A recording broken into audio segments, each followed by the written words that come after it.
Hey guys, it's Jeremy Felt from Harvest Realty. Today's video, we're doing a quick hit on the appraisal process. And what is an appraisal? Why do we need an appraisal? And what could it mean for a deal moving forward or creating potential issues in the deal? So I would say three of the biggest hurdles in getting from offer and acceptance to closing is the inspection. Inspection is always a huge issue.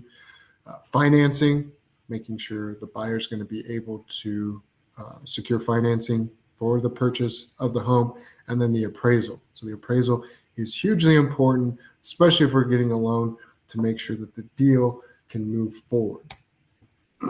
So appraisal provisions are laid out in section 6 of the contract to buy and sell.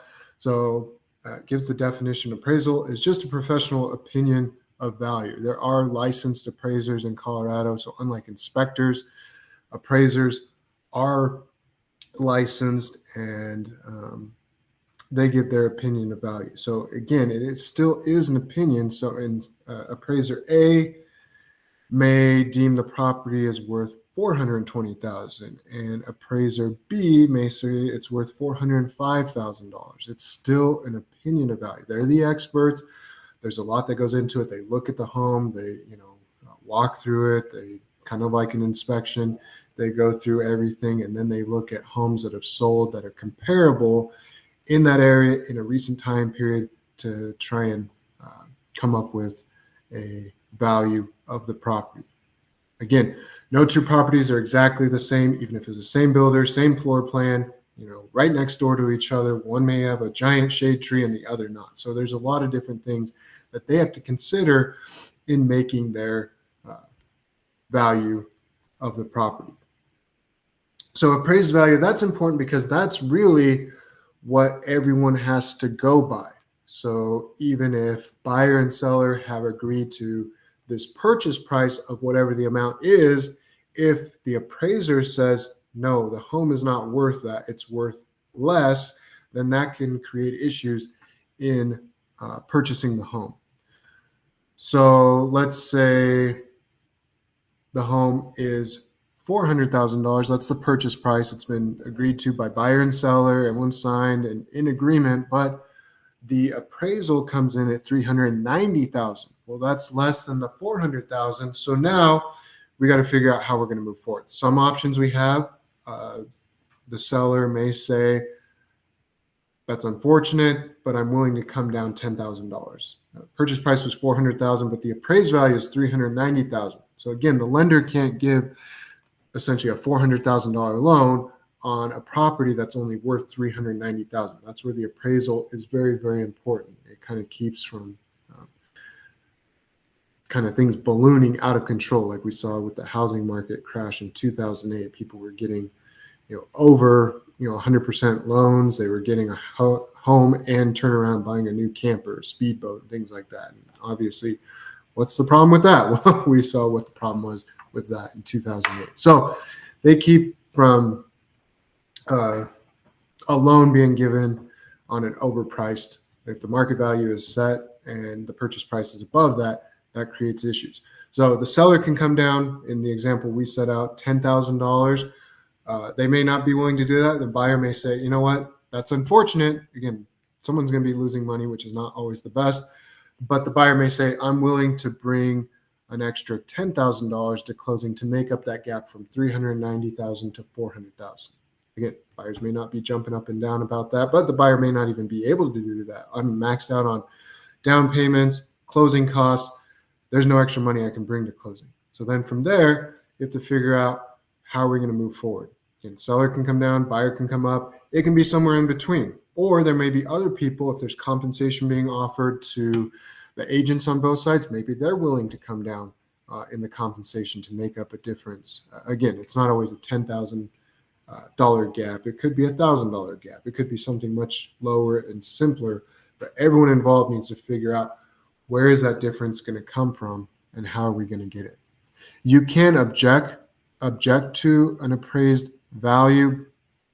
I had one recently where someone bought in, I think, July, and then turnaround was trying to sell in January of the next year, and the appraised value came in lower than the appraised value in July, and the market had gone up. The person living in the home had made improvements to the property. So we objected and said, well, the market's gone up. The property's in better shape than it was, whatever, 5-6 months ago. Why is it coming in lower than that? And again, you can object. That doesn't mean you're going to get anywhere. They held firm at their price, and they are the professionals. So it's up to them, and they have to stick by what their professional opinion is. So it's really difficult to object and get them to come up, but there is a possibility that can happen. So if it happens, again, just like the other provisions in the contract, you object, come up with a resolution, or there's a termination. So you object to the appraised value amount. Okay, then from there, you need to either amend the purchase price down, or you need to amend the cash at closing up, or somewhere in between, in order to make up that gap. Okay, FHA and VA, it's important to remember that those are government loans, so there may be more requirements on that. So if there's peeling paint or ripped up flooring or something that may be a tripping hazard or something like that, those are going to need to be addressed before the loan can go forward. So an appraiser comes out, they send the report, lender, underwriter, whoever says, okay, well, these 3, 4, whatever items need to be fixed before this loan can get approved. So then, again, buyer and seller need to negotiate and figure out how are those repairs going to be made. And then the appraiser goes back out there, verifies that everything has been repaired to the standard that it needs to be, and then the loan can go through. So I've had things where I had one appraiser went out and there was a board sticking out. It wasn't even to anything. It was just a random board that was sticking out that had nails on it, and it was sticking up. Well, obviously someone can step on that, get hurt. It's a hazard.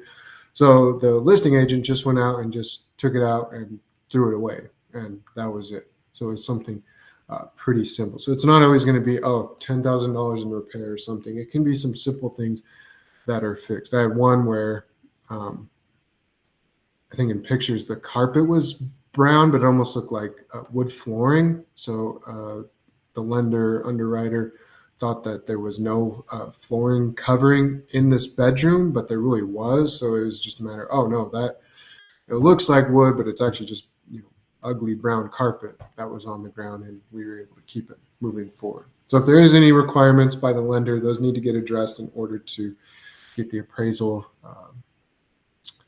moving forward for that loan type. That's where conventional cash, obviously you probably don't need an appraisal unless you want one. Conventional aren't as strict. FHA and VA, USDA, some of those government loans, there's going to be a few more requirements, which isn't the end of the world. It's just important to be aware of. Okay? Based on the condition of the property, that's where you may want to advertise that we're cash and conventional only, or if the property's in really good shape and you're not worried, we'll do FHA, we'll do VA, and those things. Again, the cost of the appraisal, who's going to pay for it? Typically, it's to benefit the buyer to get a loan, so it's likely that the buyer is going to pay it, but there is a box to be checked for, is the buyer or the seller paying? So it's really important. Don't just gloss over that. Appraisal can be $800, $1,000. We want to know who is paying for that.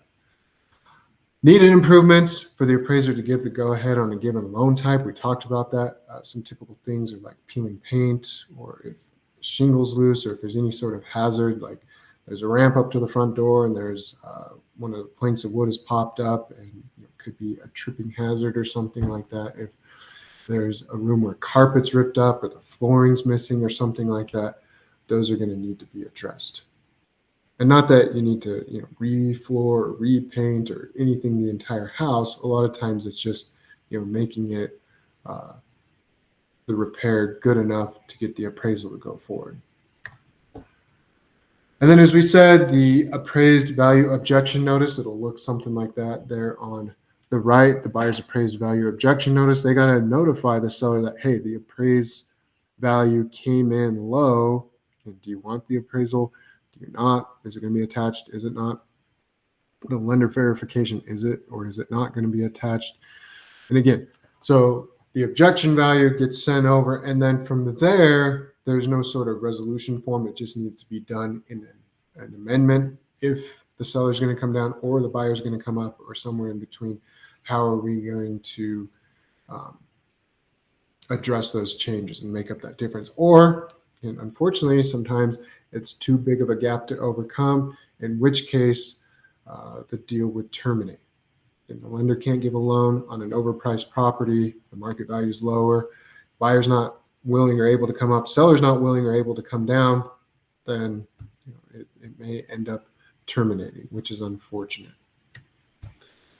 Hope this was informative. Again, that's just kind of giving brief detail into the appraisal process, why it's important, why we even need an appraisal to begin with. So hope it was good. Hope you guys have a good day. We'll talk to you soon. Thanks.